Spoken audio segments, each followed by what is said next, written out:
BPSC TRE 3 में जो student पास हुए थे उनका इंतज़ार अब ख़त्म हो चुका है। बहुत सारे बच्चे इंतज़ार कर रहे थे डिस्ट्रिक्ट कब अलॉटमेंट होगा, तो वो लिस्ट जारी कर दिया है। मैं डिस्क्रिप्शन में सारे सब्जेक्ट का जारी कर दिया, 1 to 5 का भी जारी कर दिया है, 9, 10, 11, 12 सारे सब्जेक्ट का जारी कर दिया है।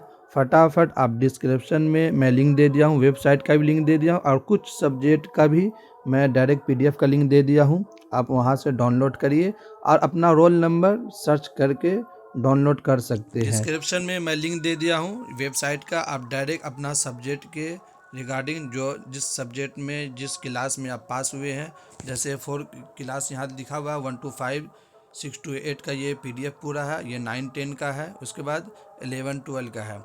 तो 11, 12 का अगर आप डाउनलोड करना चाहते हैं हिंदी, तो हिंदी को क्लिक कीजिए, ये पीडीएफ आपके सामने ये डाउनलोड हो जाएगा।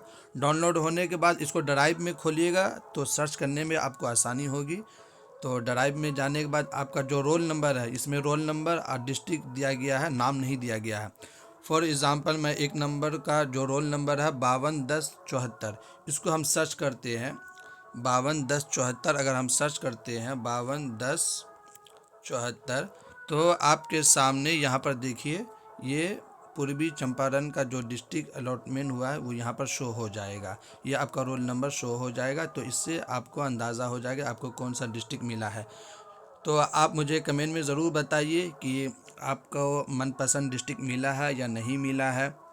जो आप फॉर्म फिल करने टाइम चॉइस किए थे डिस्ट्रिक्ट, वो मिला है या नहीं मिला है। चलिए इस वीडियो में इतना ही, फिर मिलते हैं अगली वीडियो में। थैंक यू वीडियो देखने के लिए। और वीडियो से जाते जाते अगर पहली बार एनआर इन्फॉर्मेशन यूट्यूब चैनल को विज़िट किए हैं तो चैनल को सब्सक्राइब ज़रूर करिए। फिर मिलते हैं अगली वीडियो में। थैंक यू वीडियो देखने के लिए।